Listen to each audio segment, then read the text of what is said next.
What's the most crucial part of a home inspection? The truth may surprise you. It's not necessarily finding just the right person or just the right pay scale or even just the right time to have the inspection performed. The most important part is knowing when to make the decision to walk away or run away, potentially, if the results are truly frightening. Imagine stepping into a home that feels like it could be the one, only to discover unexpected hurdles that could put a real damper on your dreams. That's why a home inspection is so important in the home buying process. A home inspector will thoroughly examine the property and provide a report outlining any issues or potential problems. There may be hidden issues or valuable insights, and I want to shed some light on the red flags that might have you hitting the brakes, but also the steps you can take to navigate this process with confidence. Let's get started. So, what are some of the biggest flags to watch for during a home inspection? First and foremost, foundation issues are a major red flag. Any cracks or signs of shifting in the foundation can indicate serious problems with the structural integrity of the home. Land as well would be a vital consideration, sloping land in particular. To fix the land, it can cost upwards of $300K or more.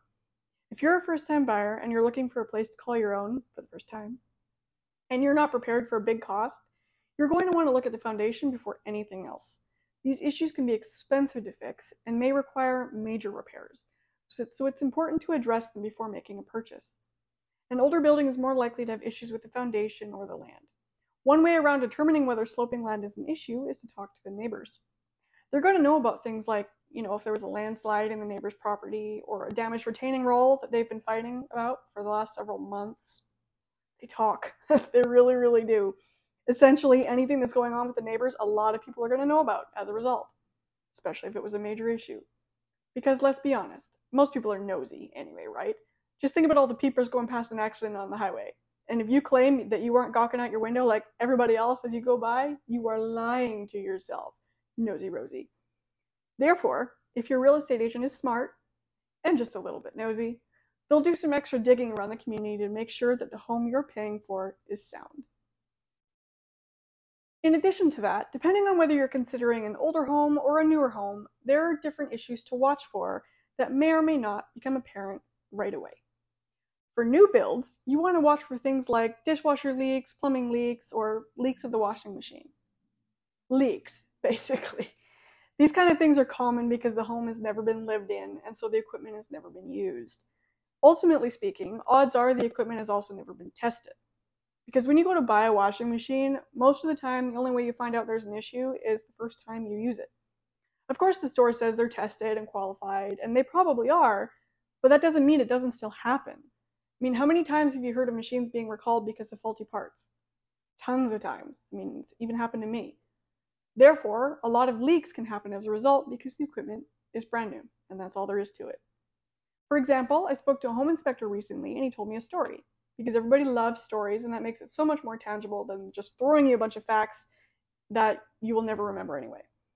Stories give you something to relate to. Anywho, he told me a story about a brand new home, $2 million, in which he did an inspection. They filled the tub and let it sit and then let the water out, as they do to make sure everything is working as it should, and the water flooded down into the kitchen below. Since it was new construction and has never been used, this was an issue that showed up. Thankfully, home inspectors will test for that kind of thing, but usually it can take months for the issue to become apparent. In this story, the leak was obvious. I mean, a flooded kitchen is hard to miss. You would have to be spectacularly unobservant, to a concerning extent, not to notice a DIY swimming pool in your own kitchen. And I mean, really, if you don't notice this, then please get some help, because that's a big problem. But what if the leak was in the walls? How are you going to know about it? Wait until there's water damage? It evaporates and dries into the air long before it becomes apparent, and it will become worse long before it becomes better, because it definitely doesn't fix itself. It then creates mold, and then you've got a much bigger issue. Mold affects the structural integrity of affected sections of the home as well as the air quality. I mean, everyone has seen mold on a bagel, right? It's disgusting. And it rains mold dust when you drop it, and that's the last thing you want to be breathing in. It's so gross. It's just, it's fluffy, and you breathe it in, and ugh. Yuck. You don't want that in your home. You don't want to be inhaling it. You don't want your kids inhaling it. You don't even want your pets inhaling it. Make sure that that's not an issue in your home. In a new construction home, you may also find that the washing machine or the dishwasher was just not hooked up. Therefore, that's why it's not working. I mean, that's the simplest fix in the world, right? That's like calling IT and they ask you, turn it off and then back on. Is it working now? Great, yay, simple fix. There can also be cabinetry issues, poor finish details.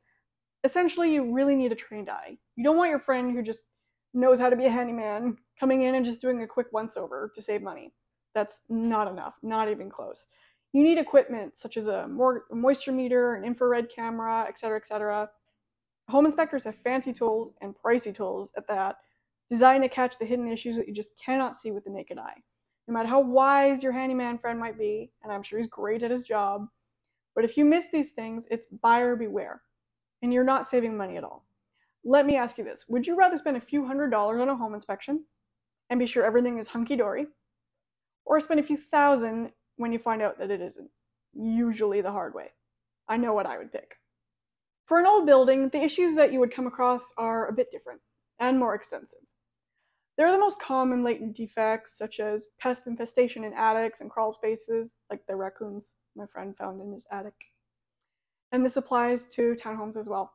Aluminum wiring is often found in homes that were built between 1960 and 1970, basement crawl spaces with water leakage, periodical water leakage in these areas that you may not be able to spot without training, and as a result, organic growth is a big issue in old homes. As already discussed, we don't want it there. Side note, by the way, we call it organic growth because apparently a home inspector can't just go in and say you have mold. They have to do a proper bit and have it tested and make sure that it's actually mold. So to get around that, they just say organic growth because, apparently organic growth, mold or not, is a good thing, except it's not a good thing. So why does it matter? But whatever. That's why checking a new build is so important, because if there's a hidden leak that goes on for years, then mold is the result. It can take 10 years for you to see the issue or more, and by then, how much damage has been done? And can you pay for it? That's the big question. In old homes, there are also often hidden water leaks around the toilet, around the showers, and the walls and floor due to poly-B plastic connectors, primarily in homes built between 1978 and 1995, which were prone to leaking. And just like a new home, leaking dishwashers and washing machines, but this time it's because they're old. More often than not, they're outdated, they don't work well anymore, they're old, so they leak. Electrical issues are also a red flag to watch for. Outdated or faulty wiring, undersized electrical panels, they should be 100 amps minimum, can be a major safety hazard and can also be expensive to repair or replace. And lastly, issues with the roof and HVAC system should also be considered. This is by no means an exhaustive list, just a sneak peek at some expensive fixes that may arise. One warning that the home inspector gave me, and I tend to take to heart, is that old renovated homes tend to be the worst, often because the seller tried to do everything as cheap as possible to maximize on their return on investment. So things such as a DIY job gone wrong, inappropriate, or a cheap professional. Can you even call it a cheap professional a professional, technically? I mean, I don't think I would. If it's cheap, then it's not a professional. But they hire them because they're cheap and they get the job done, except they don't. Then you have to pay for it later. At the end of the day, buying a home with issues is not the end of the world, but it depends on the buyer. If you're a first timer and you were prepared for a lot of potential issues, say you like flipping houses or you just really want to renovate the entire place, tear it down, make it your own, whatever you want, or you don't mind that the land has some issues, because technically speaking, anything is fixable, it just depends on you. What costs are you prepared for as a first-time buyer? And if you're not prepared for major costs, then you need to be very aware of potential red flags that tell you to run away and don't look back. Just because one home doesn't work does not mean that they're all going to be that way. Some sellers do a very good job of vetting their homes. You don't know. And it can take time to find the right place, and that's okay. When I go around with my buyers, I like to have the mindset of if it's meant to be, it'll be. That takes a lot of stress off of me and a lot of stress off of them as well, because if you really have to fight for it, either financially or otherwise, especially if there's a big dark pit as far as structural issues go, and you're not ready for that, consider it a reason to walk in the other direction. A saving grace, if you will. Finally, don't forget that it's important to remember that a home inspection report can provide negotiating power when it comes to price, if issues are identified. You may be able to negotiate a lower purchase price to account for the cost of repairs. This is not a one-size-fits-all solution. Not all sellers are going to be flexible like that. And even if they are flexible, depending on the issues, exactly how much are you expecting? Even the most friendly seller in the world isn't going to want to take off tons from the purchase price to fix major issues with their home. Some of those major issues might be why they're selling it in the first place, and if they wanted to shell out a bunch of money to fix it, then they wouldn't be leaving. Simple as that.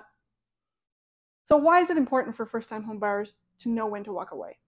While it can be tempting to fall in love with a property, it's important to remember that a home is a long-term investment. If a home inspection reveals major issues that require expensive repairs or pose safety hazards, it may be best to walk away and continue your search. Now that you know what red flags to watch for when you think walking away might be your best option, consider checking out my other video on the most common mistakes that first-time buyers make and how you can avoid them. And do avoid them, please. If you don't, I shall judge you just a little bit. Subscribe!